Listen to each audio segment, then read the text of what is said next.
Porque la noticia lo ameritaba y vamos de inmediato a la mesa central porque está con nosotros ya la congresista Patricia Juárez, congresista de Fuerza Popular y virtual senadora, ¿no? Todavía no hay una oficialización de eso. Bueno, saludamos primero a los periodistas, Renato Silva, periodista de Infobae, y Mauricio Chereque, periodista del Comercio. Bienvenidos y gracias también por estar aquí. Bueno, congresista, siempre cuando estamos frente a un congresista potencialmente electo, les pedimos la confirmación. ¿Ya saben cuándo se van a proclamar los resultados del proceso para saber si ingresan o no? Bueno, oficialmente no sabemos. ¿Cuánto tarda, no? Creo que ya están por lo menos contabilizadas el 100% de las actas, creo que ya el tema está cerrado. Me parece que en los próximos días ya nos van a convocar para la proclamación y para la entrega de credenciales también, ¿no? Bueno, entonces usted será senadora electa ya para el Congreso bicameral. Bueno, ¿cómo ha procesado toda esta semana? Hay una situación que ha generado tensiones de ambas partes. Fuerza Popular pide que se analicen los resultados de Puno, Juntos por el Perú pide que se analicen los resultados especialmente de Estados Unidos y Argentina. Y hay que hablarle a la población, sobre todo a quienes no han votado por Fuerza Popular. ¿Qué llamado hace? A la calma, a la prudencia, a tener paciencia, a esperar los resultados que oficialmente nos tiene que dar el organismo que forma parte del sistema electoral, que es la OMPE. Nosotros creemos que no podemos de manera alguna desvalorizar algún voto que venga de fuera, porque he escuchado que lo que se ha dicho, por ejemplo, en algún momento es que Fuerza Popular no habría tenido los votos necesarios en el interior del país y más los tuvo de fuera. Yo creo que el Perú y los peruanos somos uno solo, no hay por qué hacer distinción ni calificar que si un voto vale más o menos. Creo que ese es un mensaje de división. Vamos a esperar con prudencia, lo hemos dicho desde el primer día y además dijimos, sin saber aún cuál era la decisión de los peruanos, que nosotros íbamos a respetar los resultados. Y eso es lo que también se dijo de parte de Roberto Sánchez, y también todo eso se firmó dentro de los pactos éticos y todo eso, así que bueno, creemos que lo que tiene que haber en nuestro país es eso, un llamado a la cordura, a esperar, a la tranquilidad y a confiar, ¿no? Entonces, una vez que la instancia electoral proclame los resultados, ¿el tema estará zanjado o creen que hay algo que revisar? Creo que el procedimiento del conteo de votos y de la validez o no de las actas electorales y de los votos se dan a través de algunos recursos impugnatorios que cualquiera de las partes tiene la posibilidad de interponer. En el caso, por ejemplo, que has mencionado respecto a Puno, se trata de un local de votación en donde no se permitió que entren los personeros. Por eso es que se ha dado una impugnación exactamente en ese espacio, pero luego, después de ahí, han habido en algunos lugares de parte nuestra, de parte de nuestros personeros, pero creemos que ese es el mecanismo democrático que pueden utilizar los partidos. Creo que en el caso de Juntos por el Perú también lo puede hacer cumpliendo los requisitos que correspondan. Señora congresista, en ese sentido y en base a la experiencia también, para recordar, usted postuló a una de las vicepresidencias en la elección pasada con la señora Fujimori. ¿Cuál cree que es la lección aprendida en tanto a la observación de actas y demás temas ocurridos en el 2021, que hoy, han tomado con mayor experiencia y que consideran que no ha, sucedido como ese año? En el 2021 creo que no tuvimos no sé si decir el cuidado necesario, la iniciativa o la posibilidad en ese momento de tener personeros a nivel nacional. Creo que en ese momento fuimos absolutamente confiados de que aun cuando teníamos algunas sospechas que efectivamente en algunos lugares, cuando no hay personeros, se aprovecha de la ausencia de ellos y algunas personas de manera inadecuada pueden manipular el conteo, el resultado de las actas.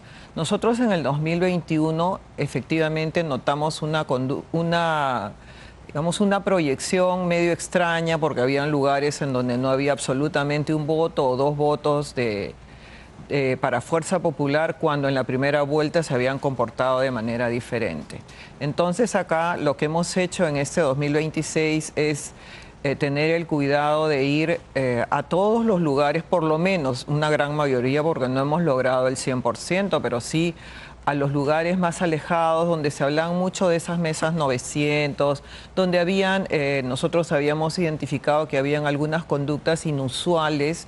A esos lugares hemos ido con nuestros personeros, hemos tenido jefe de centros de votación, hemos tenido coordinadores regionales, muchos congresistas, nos hemos desplazado y hemos estado en la zona, y lo que hemos visto, por ejemplo, es que con respecto al 26, nosotros hemos crecido de 25 regiones en 19 de ellas. O sea, la votación ha sido mayor y son regiones que no son Lima y el Callao, más bien en Lima y el Callao hemos decrecido. Entonces, cuando se dice que, digamos, el voto no nos corresponde, que el voto es de Juntos por el Perú, bueno, hay que decirles que ha habido por lo menos una recepción mayor respecto a las propuestas de Fuerza Popular, también a partir de escuchar a las personas, de ir a los lugares, de tener reuniones con todos los espacios, los gremios, los ciudadanos en su conjunto, para que realmente conozcan cuál es la propuesta de Fuerza Popular. Buenas noches, congresista Juárez. Quería hacer una consulta ya viéndola desde el punto de vista de que usted ya es una virtual senadora. Quería hacerle la siguiente consulta. ¿Usted considera que desde el Senado una de las primeras, bueno, desde el Congreso bicameral nuevamente, una de las primeras cosas que tendría que hacerse sería revisar quizás el reglamento que se tiene, que se ha aprobado para este nuevo Congreso bicameral? Porque tengo entendido que hay ciertas... digamos, hay ciertos aspectos que no permiten que las cámaras sean independientes, como el tema del presupuesto quizás, el tema de la iniciativa legislativa para el caso del Senado, para el cual usted es electa. Entonces, ¿usted considera que este Congreso debería invertir buena parte de su tiempo en este primer año o en los primeros 100 días, para organizar cómo se va a funcionar? ¿Considera que este reglamento que va a regir y que fue aprobado por un Congreso unicameral, dicho sea de paso, es el mejor para que los congresistas, los nuevos congresistas, algunos de ellos sin experiencia, puedan hacer sus labores de la manera más adecuada? Yo creo que las reformas constitucionales que se han hecho, si bien es cierto, pues no son perfectas, porque creo que nada en la vida es perfecto, creo que han logrado recoger mucho de lo que de la experiencia, digamos, que se tiene en el manejo o en el procedimiento parlamentario. A mí me parece muy apropiado que, por ejemplo, ahora haya, a efectos de darle estabilidad a nuestro país, ahora haya un límite, digamos, mayor a efectos de, por ejemplo, que se produzcan las vacancias. Más allá de quién sea electo presidente, nosotros lo que necesitamos es darle al Perú hacia adelante estabilidad. Y entonces ahora hay muchas personas que tal vez no conocen que, por ejemplo, para vacar a un presidente se requiere 87 votos en diputados y se requiere 2/3 en senadores. ¿Lo ve difícil? Yo lo veo difícil. Yo creo que ha sido muy complicado en los casos, por ejemplo, ahora alcanzar esa votación. Yo creo que lo que va a hacer este es uno de los temas, ¿no? Pero hay muchos más. En los cuales creo que este sistema bicameral va a contribuir a generar esta estabilidad que necesitamos en el país. Pero el caso de los reglamentos, yo soy autora de los tres, entre otros congresistas, porque hay algunos que también presentaron de la Cámara de Diputados, senadores y del Congreso en su conjunto.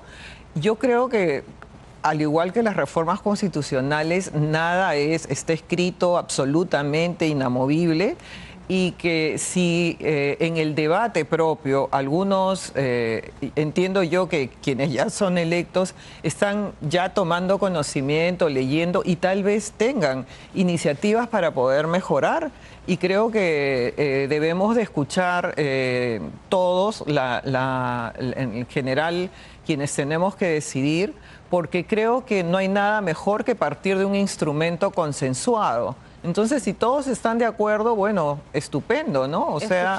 Bueno, tuve la oportunidad de entrevistar en algún momento a la congresista Ruth Luque, que decía, por ejemplo, yo estoy preparando un proyecto, porque quisiera que los senadores tengan por lo menos capacidad de proponer un proyecto, cosa que está restringida, ¿no? Como punto de partida. Podría ser un cambio. El sentido de y cómo se elaboró el dictamen para el retorno a la bicameralidad dentro y no se consideró la iniciativa fue precisamente porque los senadores, digamos, tienen otra función, y entonces revisora, la función de, digamos, generar un debate sobre las leyes aprobadas y, por supuesto, llegar hasta el fondo realmente de la norma que se quiere aprobar, y no estar realmente el senador preocupado por sacar adelante su proyecto. Esa no es la función del Senado. Cosa que hemos visto de manera claro, muy eso constante. es lo que hemos visto. O sea, todos los congresistas están detrás de tener una meta legislativa, porque muchas veces se evalúa a un congresista mediáticamente por cuántos proyectos aprobó. Entonces todo el mundo está, y creo que los senadores no deben de estar abocados a esa Vamos a ver qué cambios tarea. en todo caso prosperan. Congresista, desde el fujimorismo hay una crítica constante. Siempre se habla del fujimorismo como autoritario. Y hay algo que los persigue, ¿no? La eventual captura de las instituciones públicas, algo que va a mantenerse en la crítica. ¿Cómo van a lidiar con eso?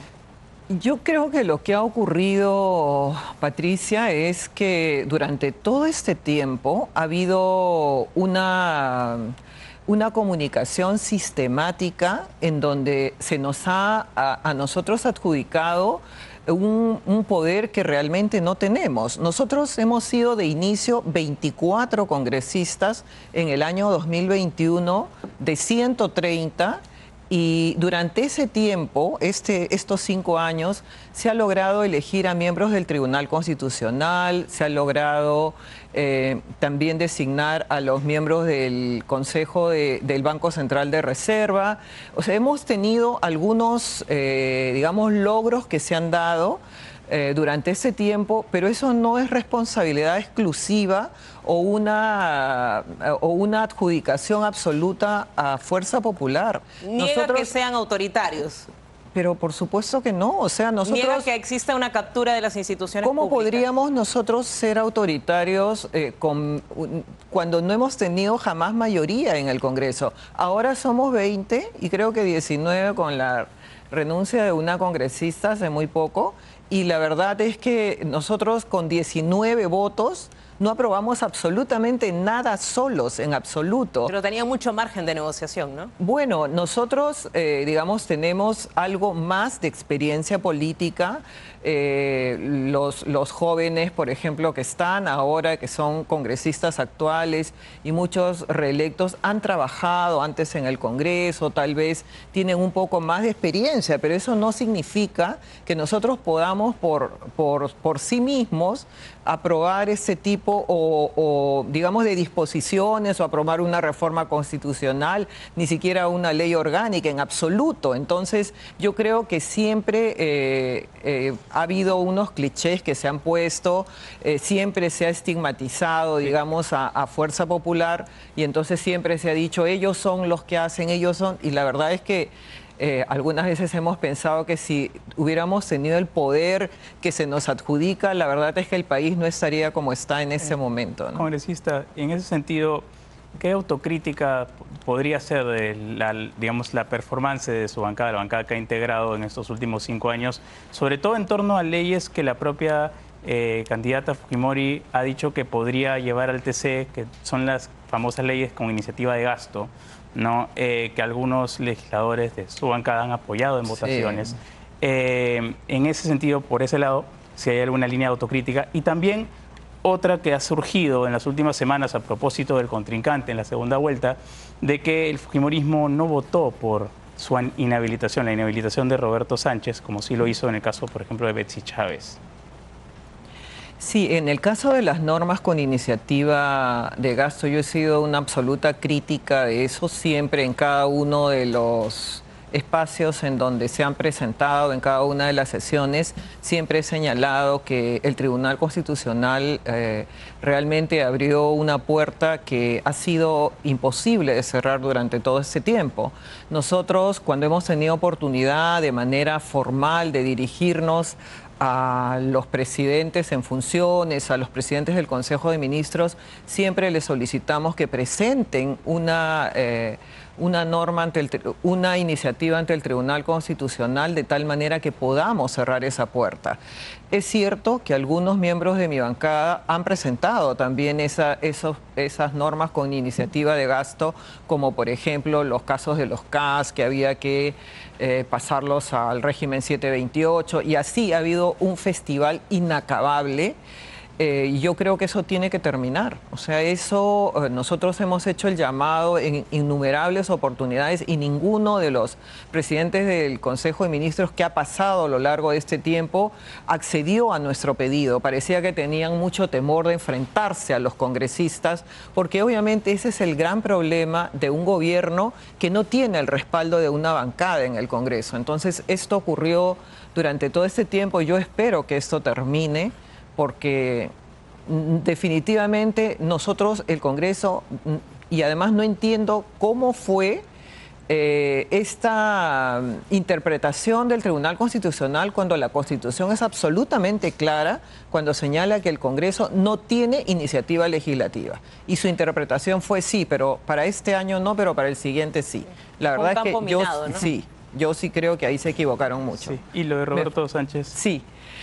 En el caso de Roberto Sánchez, efectivamente hubo un debate. Yo, por lo menos, apostaba porque sí debían de inhabilitarse a Roberto Sánchez. Yo creía que sí había sido parte de este golpe, inclusive en muchos de los casos, porque yo he sido parte de la subcomisión de acusaciones, lo que se decía era que él se había acercado luego después al expresidente Castillo y él había como felicitado por ese hecho que él en ese momento había cometido.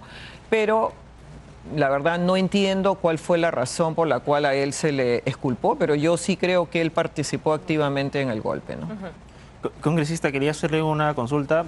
A raíz de la volteada en las tendencias con respecto a la elección presidencial, muchos ciudadanos, principalmente en su mayoría pues antifujimoristas, han iniciado una movilización en el sentido de que se sienten tocados en ciertos aspectos relacionados con la memoria histórica, sobre todo en temas de la época de terrorismo.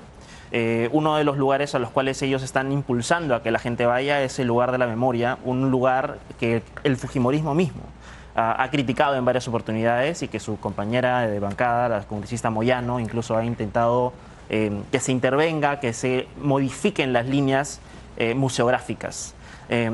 Este fujimorismo, ya en el poder, en un eventual gobierno de la señora Keiko Fujimori, ¿va a respetar lo que se dice de su padre, del gobierno de su padre y de lo que ocurrió en esos años con respecto a la violencia ejercida por el propio Estado en contra de sus propios ciudadanos? ¿Se va a respetar desde el Congreso? Yo creo que los ciudadanos en este momento, luego de una elección tan reñida, algunos obviamente no se sienten satisfechos ni contentos con los resultados. Otro grupo mayoritario sí está de acuerdo, aun cuando estamos en un proceso todavía que parece que nos va a llevar algunos días o no sé si semanas de conteo, pero en ese momento hay muchos que efectivamente están llamando a la movilización y tienen todo el derecho de hacerlo.